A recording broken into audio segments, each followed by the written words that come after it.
Ipikit mo ang iyong mga mata. Huminga ng malalim. Dahan-dahan. Isipin mo na nakahiga ka sa isang malawak at berdeng bukirin sa kalagitnaan ng gabi. Walang ingay mula sa syudad. Walang mga ilaw na nakakagambala. Tanging ang malamig na simoy ng hangin at ang walang hanggang itim na kalangitan ang kasama mo. Kapag tumingala ka, makikita mo ang libu-libong maliliit na tuldok ng liwanag. Kumikinang, tahimik, payapa. Tila ba ang mga bituin na ito ay walang hanggan at hindi kailanman magbabago? Ngunit, paano kung sabihin ko sa iyo na ang katahimikang ito ay isang napakagandang kasinungalingan? Paano kung ang mga kumikinang na tuldok na yon ay aktwal na mga dambuhalang pugon ng apoy na naghihintay na sumabog? Ngayon, maglalakbay tayo sa labas ng ating mundo. Ating tutuklasin kung ano ang tunay na nangyayari kapag ang isang bituin ay umabot sa kanyang katapusan. Ang sagot ay maaaring magdulot ng takot sa iyong puso, ngunit magbibigay din ito ng isang malalim na kapayapaan na hindi mo pa nararanasan. Sumama ka sa akin at tuklasin natin ang pinakamalaking sining ng pagkasira sa universo. Upang maunawaan ang kamatayan, kailangan muna nating maunawaan ang buhay. Ang isang bituin tulad ng ating araw ay hindi lamang isang malaking bola ng apoy na nasusunog ng walang dahilan. Ito ay isang buhay na nilalang ng kalawakan na palaging nasa gitna ng isang matinding digmaan. Isipin mo ang isang labanan na tumatagal ng bilyon-bilyong taon. Sa isang panig, nandyan ang gravity o grabidad, ang puwersang naghihila sa lahat ng bagay papasok sa gitna, nagbabantang durugin ang bituin sa sarili nitong bigat. Sa kabilang panig naman ay ang nuclear fusion, ang proseso kung saan ang mga atomo ng hydrogen ay nagbabanggaan sa pinakapusod ng bituin upang maging helium na lumilikha ng napakalakas na enerhiya na nagtutulak palabas. Habang ang dalawang puwersang ito ay magkatumbas, ang bituin ay nananatiling matatag, nagbibigay ng liwanag at init. Ito ang tinatawag nating hydrostatic equilibrium. Ngunit walang-walang hanggan sa universo. Ang ags na nagsisilbing panggatong ng bituin ay mauubos din. At kapag nangyari yon, ang balanse ay masisira. Ang digmaan ay matatapos. At ang grabidad na naghintay ng bilyon-bilyong taon ay mananalo. Dito magsisimula ang pinakakinatatakutang kaganapan sa kalawakan. Ang simulang hakbang ng wakas, ang pagkaubos ng panggatong. Isipin mo ang isang malaking makina na walang humpay na umaandar sa loob ng bilyon-bilyong taon. Ito ang puso ng bituin. Sa loob nito, ang temperatura ay umaabot sa 10-10 milyong antas. Dito, ang hydrogen, ang pinakamagaang elemento, ay pilit na pinagsasama upang bumuo ng helium. Sa bawat pagsasama, may kaunting enerhiyang inilalabas. Ito ang liwanag na umaabot sa ating mga mata pagkaraan ng libu-libong taon. Ngunit paano kung unti-unting matuyo ang balon ng hydrogen? Ito ang unang senyales ng katapusan.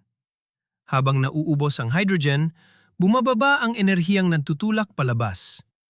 Bilang tugon, ang grabidad na walang awa ay magsisimulang pisil-pisilin ang pusod ng bituin. Para itong pagpiga sa isang espongha, ngunit sa antas na nakakadurog ng mga atomo. Madalas nating isipin na ang mga bituin ay mamamatay ng tahimik kapag naubusan ng gas, ngunit ito ay isang mito. Sa halip na mamatay ng tahimik, ang pagkaubos ng panggatong ay magiging mitsa ng isang mas malaking apoy. Sa sandaling ito, ang bituin ay magsisimulang uminit palalo, naghahanda para sa kanyang huling sayaw. Ang pagsilang ng bagong elemento, ang pabrika ng kalawakan. Nang patuloy na pinipisil ng grabidad ang ubos na hydrogen na pusod ng bituin, ang temperatura at presyon ay aabot sa mga antas na hindi kayang isipin ng otak ng tao. Aabot ito sa daan-daang milyong antas. Dahil dito, ang helium naman ang magiging bagong panggatong. Ang mga atomo ng helium ay magbabanggaan upang lumikha ng carbon at pagkatapos ay oxygen. Isipin mo ang isang napakalaking pabrika ng kalawakan kung saan ang mga sangkap para sa buhay ay unti-unting niluluto. Ang carbon na bumubuo sa iyong mga selula, ang oxygen na nilalanghap mo ngayon, lahat ng ito ay unang ginawa sa loob ng naghihingalong bituin na tulad nito. Sa panahong ito, ang panlabas na bahagi ng bituin ay lalaki ng napakalaki, nagiging isang red supergiant. Kung ito ay mangyayari sa ating araw, lalamunin ito ang Mercury, Venus at marahil pati na rin ang ating sariling planetang Earth. Ito ang kabalintunaan ng universo. Sa bingit ng sarili nitong kamatayan, ang bituin ay lumilikha ng mga mismong blok ng buhay na kilala natin. Ang lason ng bituin, ang paglikha ng bakal. Habang papalapit ang wakas, nagpapalit-palit ng panggatong ang bituin ng mas mabilis at mas mabilis. Ang mga prosesong dating umaabot ng milyon-milyong taon ay ngayon ay tumatagal na lamang ng libu-libong taon hanggang sa maging mga buwan, araw at oras na lamang. Ang carbon ay nagiging neon, ang neon ay nagiging oxygen, ang oxygen ay nagiging silicon. Sa bawat yugto, ang bituin ay mukhang isang sibuyas na may iba't ibang patong ng mga nagliliyab na elemento. Ngunit may isang hangganan sa pabrikang ito. Ang silicon fusion ay nagreresulta sa pagkabuo ng bakal, iron. Para sa isang bituin, ang bakal ay kamatayan. Hindi tulad ng ibang elemento, ang pagbubuo ng bakal ay hindi nagbibigay ng enerhiya. Hinihigop nito ang enerhiya. Isipin mo ito na tila isang lason na dahan-dahang kumakalat sa puso ng higante. Walang enerhiyang lumalabas, walang nakakapigil sa grabidad. Ang pusod na bakal na kasinlaki halos ng buong planetang Earth, ngunit kasing bigat ng araw, ay nasususpinde sa isang napakadelikadong balanse, naghihintay lamang ng isang maliit na tulak. Ang Chandrasekhar Limit. Ang tuldok ng walang balikan, ang pusod ng bituin na puro bakal na ngayon, ay patuloy na nadadagdagan ng bigat mula sa mga panlabas na layer na patuloy pa ring nasusunog. Pinipigilan lamang ng puwersa ng quantum mechanics na tinatawag na electron degeneracy pressure ang kabuuang pagguho. Ang mga electron ay galit na nagtutulakan laban sa isa't isa, tumatangging madurog. Subalit mayroong isang mahiwagang numero sa astropisika, ang Chandrasekhar limit, na humigit kumulang 1.4 na beses ng bigat ng ating araw. Kapag naabot ng pusod na bakal ang limitasyong ito, maging ang mga batas ng quantum mechanics ay hindi na sapat upang pigilan ang grabidad. Isipin ang isang dam na humahawak ng napakalaking karagatan, at ngayon, ang pader ay may lamat na. Walang sinuman o anuman ang makakapigil sa pagbuhos. Sa isang iglap, ang puso ng bituin ay susuko. Sa loob ng kalawakan na tila ba napakatahimik, isang marahas na reaksyon na magpapabago sa paligid ng universo ay tahimik na magsisimula. Ang pagguho, ang bilis ng kamatayan. Kapag ang dam ay nasira, ang lahat ay mangyayari sa loob lamang ng isang kisap mata. Ang pagguho ay hindi umaabot ng mga taon o araw. Nangyayari ito sa loob ng isang bahagi ng isang segundo. Isipin mong ang buong pusod na kasinlaki ng Earth ay biglang liliit at magiging kasinlaki lamang ng isang maliit na lungsod. Marahil 20 kilometro ang lapad. Ang ibabaw ng pusod na nagbabagsakan papaloob ay bumubulusok sa bilis na halos 23% ng bilis ng liwanag. 1/4 ng speed of light. Imposibleng mailarawan ng otak ng tao ang ganitong klaseng bilis. Taliwas sa mitolohiya ng kalawakan na ang lahat ng paggalaw ay dahan-dahan, dito natin makikita ang sukdulang katapangan ng kalikasan. Ang lahat ng mga elektron na nagtutulakan kanina ay pinipilit pumasok sa loob ng mga proton na lumilikha ng malawak na dagat ng mga neutron.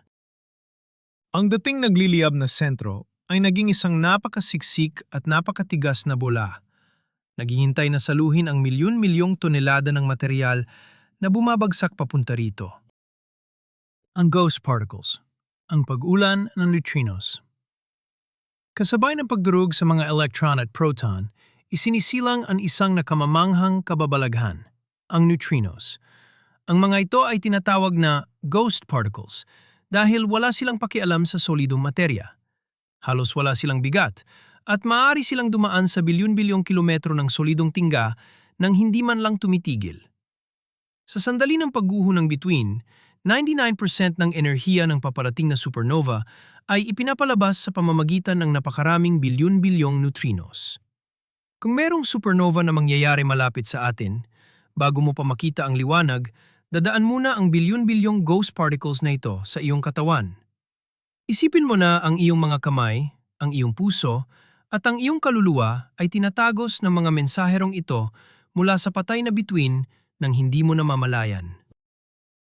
Ito ang lihim na sining ng universo. Ang mga pinaka-anakamamatay na puwersa ay madalas na hindi nakikita at hindi nararamdaman. Ang core bounce, ang pagsibol ng alon ng pagkasira. Kapag ang bumabagsak na material ay tumama sa napakatigas na bagong pusod ng neutron, hindi ito makakatagos. Dahil dito, ang napakalakas at napakabilis na masa ay biglang tatalbog. Isipin mo ang pagbagsak ng isang bola ng goma sa konkretong sahig, ngunit i-multiply mo ang puwersang iyon ng bilyon-bilyong ulit. Ang pagtalbog na ito ay lilika ng isang shockwave, isang alon ng purong enerhiya at presyon na sisipa palabas laban sa patuloy na bumabagsak na mga panlabas na layer ng bituin. Sa kasamaang palad, ang shockwave na ito sa simula ay hindi sapat. Ang bigat at kapal ng panlabas na bahagi ng bituin ay masyadong mabigat at ang alon ay pansamantalang titigil, tila ba nag-aalinlangan. Dito madalas nagkakamali ang mga teorya noong una. Akala nila ay sapat na ang talbog. Ngunit nangangailangan pa ang bituin ng isang huling hininga, isang pampasabog na tutulong sa shockwave na tuluyang sumambulat palabas. Ang tensyon sa loob ng bituin ay umaabot sa pinakamataas nitong antas. Ang pagbuhay sa alon, ang lakas ng neutrinos. Paano muling malakas ang humintong shockwave? Dito papasok ulit ang ating mga mahiwagang ghost particles.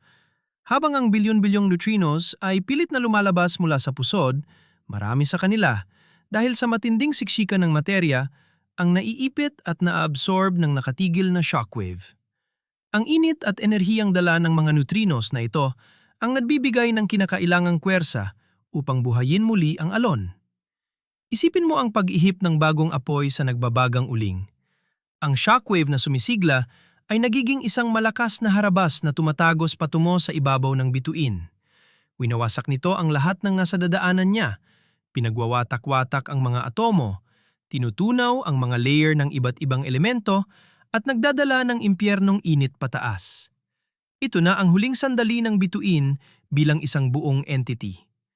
Ang kanyang katawan ay unti-unti nang pinupunit mula sa loob palabas. Ang pagsabog, ang pagsilang ng supernova. Ngayon, mangyayari na ang inaabangan. Ang revived shockwave ay umaabot sa ibabaw o surface ng bituin. Wala nang kumipigil sa puwersang ito. Sa isang iglap na kayang magpasabog ng imahinasyon, ang pangabas na layer ng bituin ay lilipad sa kalawakan. Ito ang supernova.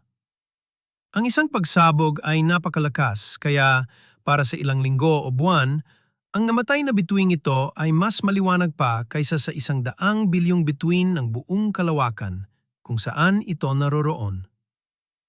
Isipin mo na ang liwanag ng isang buong syudad ay tinakpan ng liwanag mula sa iisang posporo na nasindihan. Ito ang kabalintunaan.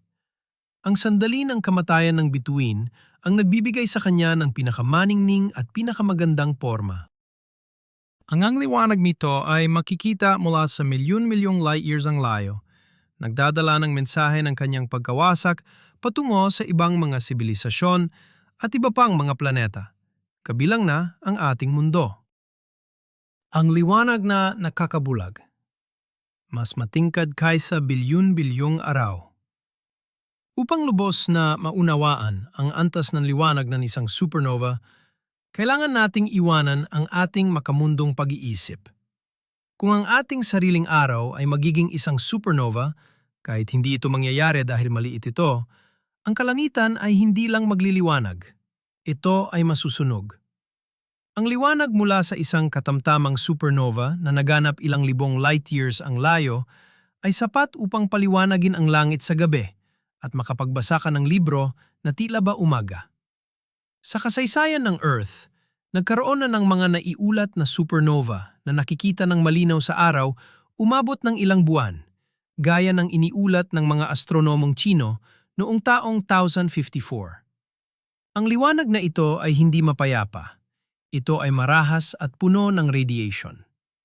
Ngunit sa tuwing pagmamasdan mo ang kalangitan at naiisip ang liwanag na ito, mararamdaman mo ang isang kakaibang pagkamangha. Ganyan kalakas ang kayang gawin ng kalikasan. Ang pagliha ng mga pambihirang elemento, ginto mula sa pagsabog. May isang matandang katanungan na madalas itanong, saan galing ang ginto sa iyong singsing, ang pilak sa iyong kwintas, o ang uranium na nagpapaandar ng mga nuclear plants? Ang mga elementong ito na mas mabigat kaysa sa bakal ay imposibleng mabuo sa loob ng normal na proseso ng isang bituin.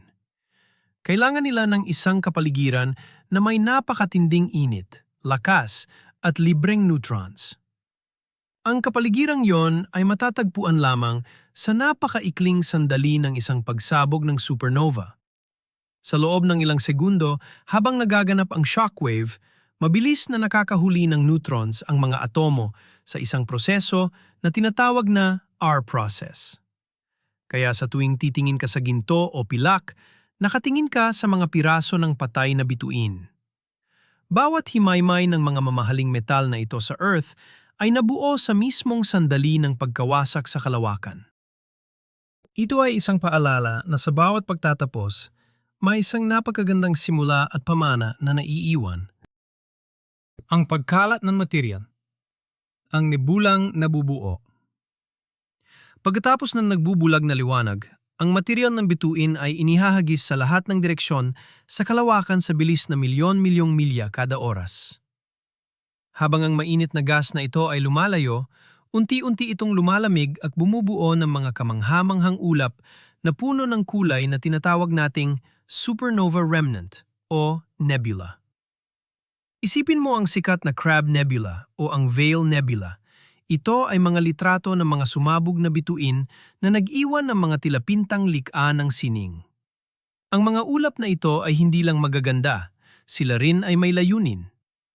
Ang mga nagkalat na gas, kasama ang lahat ng mga elementong naluto mula sa panahong nabubuhay pa ang bituin, at ang mga bagong elementong nabuo sa pagsabog, ay maglalakbay sa kalawakan. Hahanap sila ng mga bagong ulap ng gas upang i-fertilize, na tila mga buto na inihagis ng kalikasan upang magtanim muli sa patay na hardin ng universo. Ang shockwave sa kalawakan, ang pagpukaw sa ibang bituin. Ang kalawakan ay karaniwang inilalarawan bilang isang walang laman na vacuum, ngunit iyon ay isa ring alamat. Ito ay puno ng manipis na mga ulap ng hydrogen at alikabok. Nang humarabas ang shockwave ng supernova, dinudurog at sinisiksik nito ang mga ulap na ito na nasa paligid nito. At dito nangyayari ang mahika. Ang siksikan na ito ay lumilikha ng sapat na grabidad upang bumuo ng mga panibagong bituin at planetary systems. Ang pagkawasak ng isa ay nagiging puwersa na gumigising sa iba. Sa katunayan, naniniwala ang maraming siyentipiko na ang ating sariling solar system, pati na ang ating araw at ang ating planetang Earth, ay nagsimulang mabuo ng may isang kalapit na supernova na yumanig at sumiksik sa isang napakalaking ulap ng gas na nasa bahaging ito ng Milky Way bilyon-bilyong taon na ang nakalipas. Ang ating mismong pag-iral ay nakautang sa isang marahas na kamatayan. Ang katotohanan. Paano kung mangyari ito malapit sa atin? Marahil na yun ay nag-iisip ka, paano kung may isang malaking bituin na sumabog ng napakalapit sa atin ngayon? Ang tinatawag na kill zone o death radius ng isang supernova ay tinatayang humigit kumulang 50 light years. Kung ang pagsabog ay maganap sa loob ng distansyang ito, ang epekto sa Earth ay hindi na kailangan pang ikatakot dahil magiging huli na ang lahat. Sa kabutihang palad, walang bituin na may sapat na laki upang mag-supernova ang nasa loob ng ganyang kapanganib na layo mula sa ating araw. Ang isa sa mga pinakatanyag na kandidato para mag-supernova sa hinaharap ay ang Betelgeuse sa konstelasyon ng Orion. Kung sumabog ito, aabot ng ilang buwan na mas magiging maliwanag ito kaysa sa kabilugan ng buwan. Ngunit dahil ito ay mahigit 600 light years ang layo, ligtas tayong makakapagmasid ng pinakadakilang light show mula sa kalikasan ng walang takot. Ang unang atake, ang paninira sa ozone layer. Ngunit maging hypothetical tayo sandali. Kung may sumabog ng malapit, paano eksaktong mamamatay ang Earth? Ito ay hindi magsisimula sa pamamagitan ng apoy, kundi mula sa hindi nakikitang kalaban, ang gamma rays at X-rays. Bago pa man dumating ang material mula sa bituin, ang matinding daluyong ng radiation ay tatama sa atmosphere ng ating planeta. Ang high-energy radiation na ito ay agad nawawasak sa ating ozone layer, ang nag-iisang pananggalang natin laban sa mapaminsalang ultraviolet UV rays ng ating sariling araw. Isipin mo ang pagalis ng baluti ng isang mandirigma sa gitna ng labanan. Ang kalangitan ay maaring magkulay asul, duntian o pula dahil sa reaksyon ng mga chemical sa atmosphere. Tila ba isang kakaiba at nakakatakot na aurora borealis na bumabalot sa buong mundo, hindi lang sa mga poste. Habang nangyayari ito, ang totoong panganib ay tahimik na bumababa mula sa ating sariling araw. Ang ikalawawang alon, ang nakamamatay na UV radiation. Dahil sira na ang ozone layer, ang radiation mula sa sarili nating araw ang susunog sa ibabaw ng Earth. Ang phytoplankton sa karagatan na bumubuo sa batayan ng buong food chain ng mundo ay mamamatay sa loob lamang ng ilang araw o linggo. Susunod ang mga halaman sa lupa. Habang nauubos ang mga halaman, ang antas ng oxygen ay mabilis na babagsak habang ang init sa ibabaw ay tataas. Madalas na inaakala na ang isang supernova ay lulutuin agad ang planeta sa pamamagitan ng direktang init ng pagsabog. Ngunit ang katotohanan ay, ang ating pagkasira ay magmumula sa pagkasira ng ating ecosystem. Ito ay hindi isang instant na pagsingaw na parang inilagay sa microwave, kundi isang maselan at hindi maiiwasang pagkagutom ng ating kalikasan. Ito ay paalala kung gaano kahalaga at kadelikado ang ating posisyon sa malawak na dagat ng kalawakan. Ang ikatlong yugto, cosmic rays at mutation. Matapos ang unang pag-atake ng liwanag at radiation, susunod naman pagkaraan ng ilang dekada o siglo, ang pagdating ng mga tinatawag na cosmic rays. Ito ang mga subatomic particles, tulad ng protons, na bumibiyahe ng halos kasing bilis ng liwanag na nagmula mismo sa natitirang debris ng supernova. Kapag tinamaan nito ang atmosphere natin at ang natitirang mga nilalang, dilika ito ng tinatawag na muon showers. Ang epekto nito sa biology ay kakilakilabot, malawakang mutation, pagkasira ng DNA, at mabilis na pagtaas ng mga karamdamang radiation-induced sa anumang natitirang buhay na nagtatago sa ilalim ng lupa o karagatan. Isipin mo na ang mga butil ng buhangin na pinabilis ng universo ay walang awang bumubutas sa inyong mga cell. Ipinapakita nito na ang kamatayan mula sa supernova ay hindi lamang isang minsanang pangyayari, kundi isang matagal at dahan-dahang prosesong sumusubok bumura sa lahat ng anyo ng buhay. Ang palamig na mundo, ang susunod na Ice Age. Subalit, meron ding posibilidad ng isang nakakagulat na alternatibo, ang pandaigdigang paglamig. Ang pagdami ng nitrogen oxides na nalika sa atmosphere dahil sa pagdating ng radiation ay maaring lumikha ng isang makapal na brown smog na haharang sa liwanag ng ating araw. Bukod pa rito, Ang cosmic rays ay pinaniniwalaan na tumutulong sa mas mabilis na pagbuo ng makakapal na ulap na nagre-reflect ng liwanag palabas ng Earth. Sa ganitong sitwasyon, sa halip na masunog, ang Earth ay maaring bumagsak sa isang bagong at marahil mas matinding Ice Age.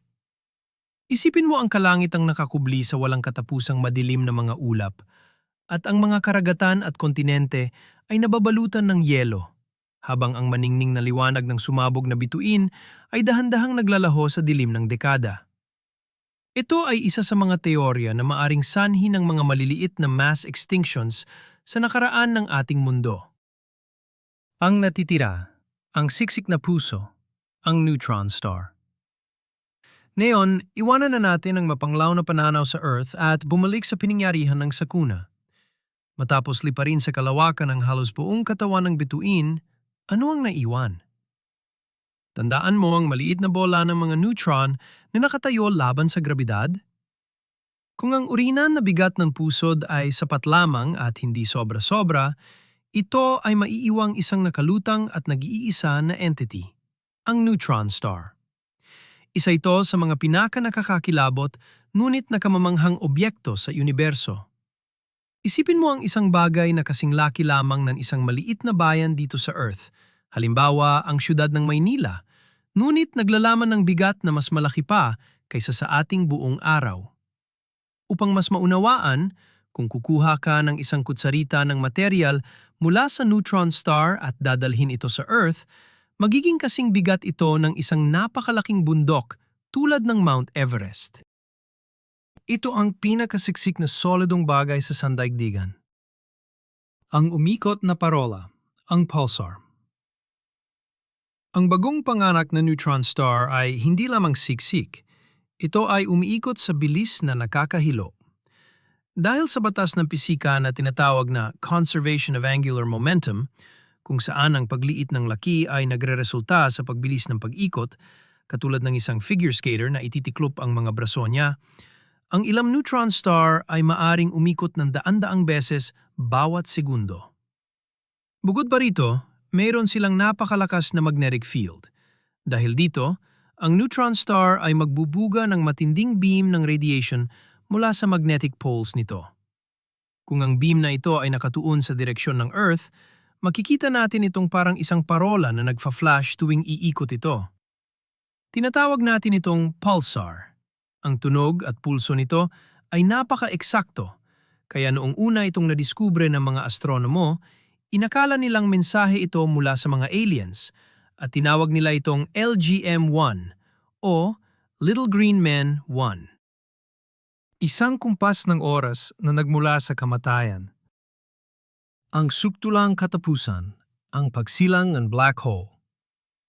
Paano naman kung ang bituing namatay ay sobrang laki?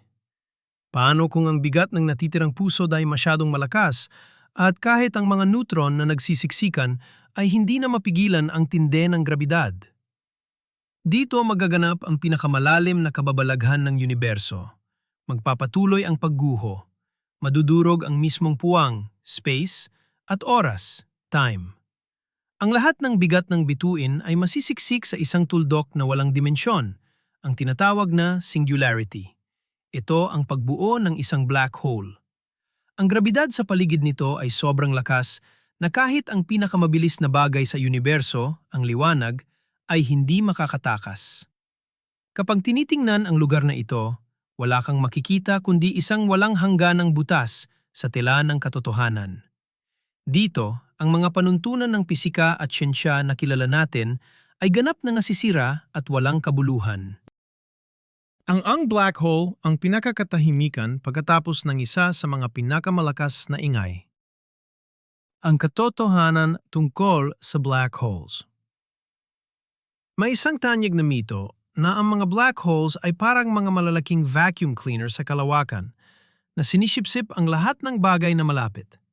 Sa katunayan, mapayapa ang kanilang paligid hanggat hindi mo tinatawid ang event horizon, ang linyang walang balikan. Kung ang ating araw ay mahiwagang mapalitan ng isang black hole na may parehong bigat, hindi mahihigop ang mga planeta. Patuloy lang na iikot ang Earth sa nakasanayan nitong orbit. Subalit mawawalan lamang tayo ng liwanag. Bagaman sila ay nabuo mula sa pinakamarahas na pagtatapos, sila ay mga sentro ng kapayapaan at balanse para sa maraming galaxy, kabilang na ang ating sariling supermassive black hole sa gitna ng Milky Way. Ito ay nagpapatunay na kahit sa kabuuan ng nakamamatay na dilim at walang hangganang grabidad, mayroon pa ring umiiral na perpektong kaayusan sa universo. Ang bakas nito sa iyong katawan, ikaw ay gawa sa bituin. Matapos natin maintindihan ang siklo ng kamatayan ng bituin, magbabalik tayo mula sa malalim na kalawakan pabalik sa mismong katawan mo.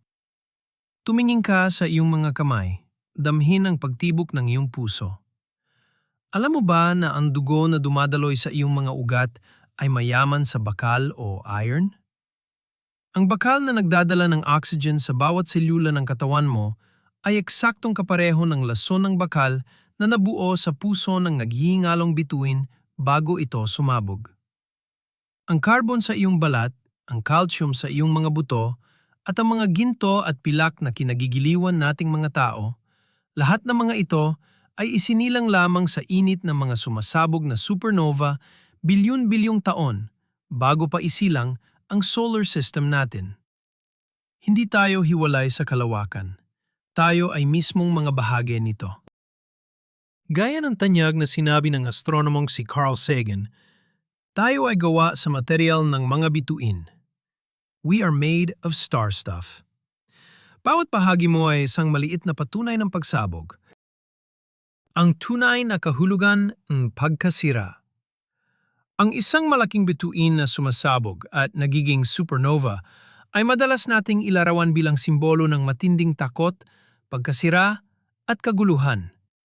Gayunpaman, ang pagmamasid sa kababalaghang ito sa lente ng kosmos ay nagbibigay ng ibang perspektibo. Sa universo, walang bagay na tuluyang nawawala, nag-iiba lang ito ng anyo. Ang kamatayan ng isang celestial body ang nagsisilbing binhi ng maraming bagong bituin, planeta at posibleng buhay. Kung walang supernova, ang universo ay magiging isang malungkot, walang pagbabagong lugar na puno lamang ng gas na hydrogen at helium. Walang mga planeta na gawa sa bato, walang tubig, walang mga puno o dagat. At tiyak na walang ikaw na nakikinig sa kwentong ito. Kaya sa bawat pagkasira ay kalakip ang pangako ng isang mas mayamang hinaharap. Sa huli, ang supernova ay hindi isang trahedya, kundi isang hakbang upang maging mas makulay at mayabong ang sandaigdigan. Isang lihim na pagpapahinga sa kalawakan. Habang pinag-iisipan mo ang nakamamanghang lawak at ganda ng prosesong ito, mapapansin mo ang isang malalim na pakiramdam ng kapayapaan na sumasakop sa iyo. Kapag ang mga problema mo sa araw-araw ay tila nagiging napakabigat at hindi makayanan, ang stress sa trabaho, ang mga alalahanin sa buhay, isipin mo na lamang ang mga sumasabog na bituin na nakasuspinde sa malalim na itim ng kosmos. Kung ihahambing sa lakas na humuhubog at sumisira sa buong mga sistema, sa kalawakan sa loob lamang ng isang kisap mata, ang ating makamundong mga suliranin ay kasing liit lamang ng isang atomo. Ito ay nakakapagpagaan ng loob, hindi ba? Ang malaman na ikaw ay bahagi ng isang epikong hindi maipaliwanag. Hindi ka nag-iisa. Ikaw ay kasing tanda ng universo mismo at bahagi ng isang siklo na patuloy na iikot bilyon-bilyong taon pagkatapos nating lumisan. Ang katotohanan na hindi dapat ikabahala. Dapat ba tayong matakot na sa isang iglap, ang kalangitan ay maaring magliwanag at wakasan ng lahat? Ayon sa estadistika na itinala ng mga astropisiko, ang mga malalaking bituin na kayang gumawa ng ganitong klaseng pagsabog ay nagkakahalaga lamang ng mas mababa sa 1% ng lahat ng mga bituin sa ating kalawakan. At tulad ng napag-usapan natin, walang anumang bituin na nasa sapat na distansya upang tuluyang sumunog sa ating planeta na nasa mapanganib na yugto na. Maaring maging tahimik at payapa ang susunod na mga bilyong taon, para sa ating asul na bola ng buhay. Ang pag-alam sa panganib ng walang takot ay ang pundasyon ng karunungan. Sa makatuwid, maari kang matulog ng mapayapa sa gabi nang walang pinangangambahang cosmic na alon ng kamatayan na darating upang nakawin ang pangarap ng sangkatauhan. Tayo ay ligtas sa ating tahimik na sulok ng Milky Way. Paano makikita ang himagsikan ng bituin? Kung interesado ka sa kagandahan ng mga namatay na bituin, hindi mo kailangan maging isang siyentipiko na nagtatrabaho para sa NASA upang masaksihan ito. Sa pamamagitan ng maliit na teleskopyo o malalakas na binoculars, maaari kang maghanap ng ilan sa mga kilalang supernova remnants na nakakalat sa gabi. Ang pinakasikat na malamang na gusto mong hanapin ay ang Crab Nebula sa konstelasyong Taurus. Kapag tinitingnan mo ang maulap na mansa ng liwanag na ito sa kalawakan, tandaan na ikaw ay tuwirang nakatingin sa libingan ng isang dating napakalaking bituin na pumutok sa mga kalangitan higit sa 1,000 taon na ang nakararaan. Ang liwanag nito ay nagbiyahe ng higit sa 6,000 light years upang maabot lamang ang iyong lente, habang ikaw ay tahimik na nakatayo at minamasdan ang makasaysayang ganda ng katapusan nito. Isang awit ng katahimikan at liwanag. Pakinggan mo ang katahimikan ng espasyo. Tinuturuan tayo ng agham na walang tunog sa vacuum ng kalawakan.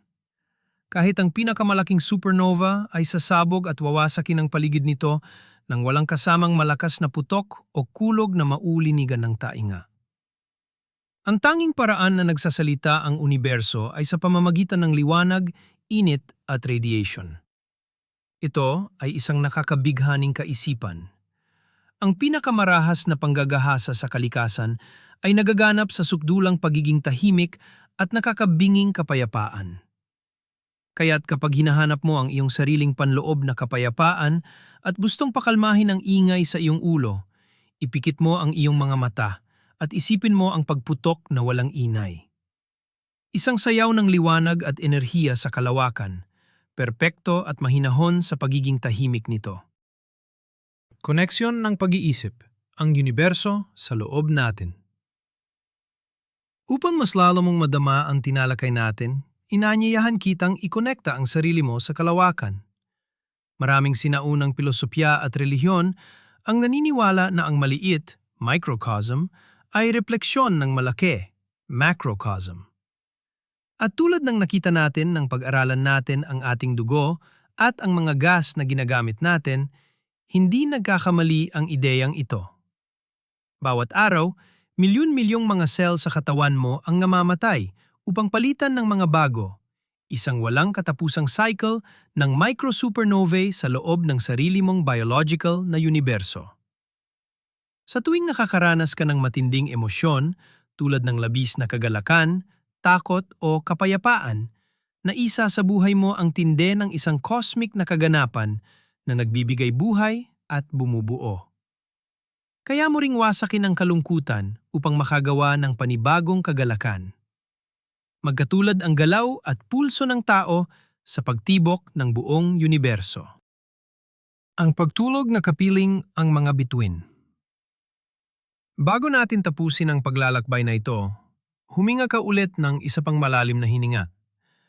Dahan-dahan mo itong ilabas kasama ng lahat ng anumang nalalabing bigat at pagod na dala ng araw na ito.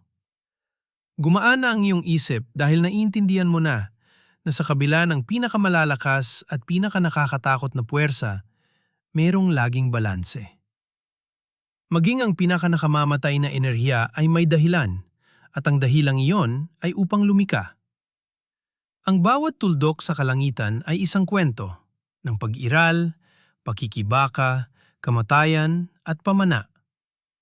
Kapag dumilat ka mamaya o tumingala sa kalangitan, sana hindi ka na makakita ng simpleng mga tuldok, kundi mapagtanto mong lahat yon ay mga kaibigan, ninuno at pabrika ng buhay. Sa ilalim ng payapang yakap ng kalawakan at protektado ng malawak na distansya ng bilyon-bilyong kilometro, maaari ka nang magpahinga at managinip na kasing ganda ng isang sumasabog na bituin. At dito, natatapos ang ating paglalakbay mula sa patay na bituin, pabalik sa kapayapaan ng ating tahanan. Ngayon, alam mo na ang katotohanan. Ang pagkawasak ng isang bituin ay nagdadala hindi lamang ng nakakakilabot na kamatayan, kundi ng napakagandang pamana ng buhay. Tayo, ikaw, ang ating buong mundo ay nagmula sa mga nagliliyab na buto ng supernova. Maraming salamat sa pagsama mo sa sandaling ito ng katahimikan, kaalaman, at pagkakamangha sa kalawakan. Kung naramdaman mo ang kapayapaan at gustong maglakbay muli, mangyaring isubscribe ang aming channel at i-click ang like button para masuportahan ang ganitong mga kwento. At ngayon, may isang tanong ako na gusto kong iwanan sa iyo para pag-isipan at ibahagi sa comment section. Kung mabibigyan ka ng pagkakataong lumipad at makita ng malapitan ng isang celestial body sa buong kalawakan, hindi alintana kung ito ay isang black hole, pulsar o bagong isinilang na planeta. Saan mo pipiliing pumunta? Magpahinga ka at hanggang sa muli nating paglalayag sa bituin.